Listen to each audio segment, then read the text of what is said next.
শক্তি হচ্ছে ইতিহাসের, শক্তি হচ্ছে জনগণের, শক্তি হচ্ছে সত্যের। এই উপমহাদেশে 56,000 বর্গ মাইলের বাইরে যারা বাংলায় কথা বলেন, আর আমরা যারা 56,000 বর্গ মাইলের মধ্যে থেকে বাংলায় কথা বলি, আমাদের মধ্যে ভাষার মিল আছে, কথা সত্য।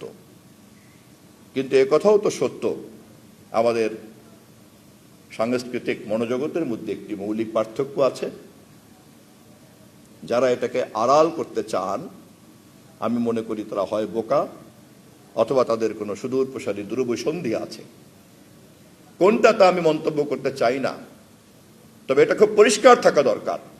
56,000 বর্গ মাইলের কোনো বাঙালিকে বাঙালিত্বের সার্টিফিকেট নেওয়ার জন্য সীমান্তের উপরে গিয়ে কলকাতা অথবা কারো কাছে ধার করতে হবে না। ঐতিহাসিকভাবেই, নৃতাত্ত্বিকভাবেই এই দেশের জন্ম নেওয়া বাঙালি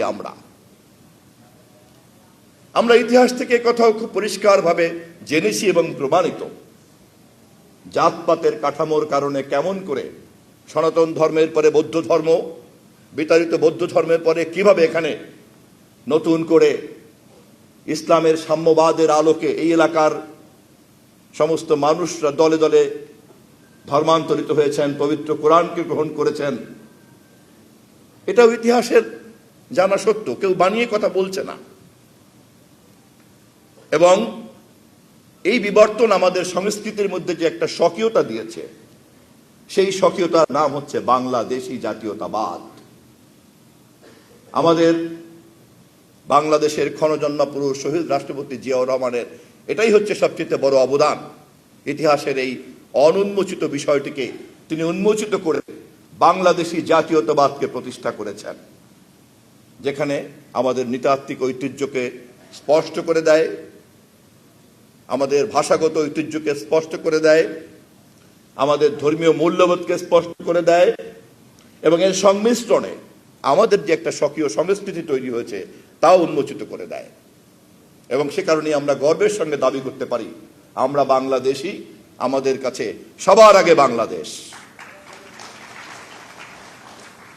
এই কথা মেনে নিয়ে কেউ যদি সীমান্ত দিয়ে আমাদের মধ্যে প্রবেশ করতে চান, আমাদের কোনো আপত্তি নাই।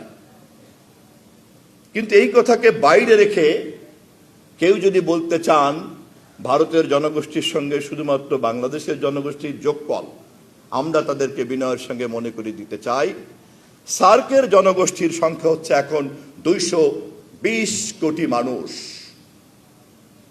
আমাদেরকে যদি পৃথিবীতে, আমাদের দেশের বাইরে নতুন কোনো জনশক্তির উপরে ভর করে আঞ্চলিক এবং বৈশ্বিক রাজনীতিতে জাতীয় স্বার্থ এবং অন্য সকলের স্বার্থকে নিশ্চিত করতে হয়, তাহলে সার্কের 220 কোটি মানুষকে ঐক্যবদ্ধ করতে হবে সকলে মিলে। সার্কের ঐক্য যারা চায় না, তারা অন্য যে কোনো ঐক্যের কথা বলা মানেই আমরা সন্দেহের চোখে দেখব। আমাদের কাছে বাংলাদেশের স্বার্থেও 56,000 বর্গ মাইল, আমাদের কাছে বাংলাদেশের স্বার্থ আঞ্চলিক ক্ষেত্রে সার্ক, আমাদের ক্ষেত্রে বাংলাদেশের স্বার্থ আন্তর্জাতিক ক্ষেত্রে জাতিসংঘ। জাতিসংঘ, সার্ক এবং বাংলাদেশ, এর বাইরে আর কোনো কাঠামো ব্যাখ্যা যিনিই বলবেন তাকে আমরা সন্দেহের চোখে দেখতে বাধ্য এবং দেখব। সবার আগে বাংলাদেশ, এই কথা মাথায় রেখে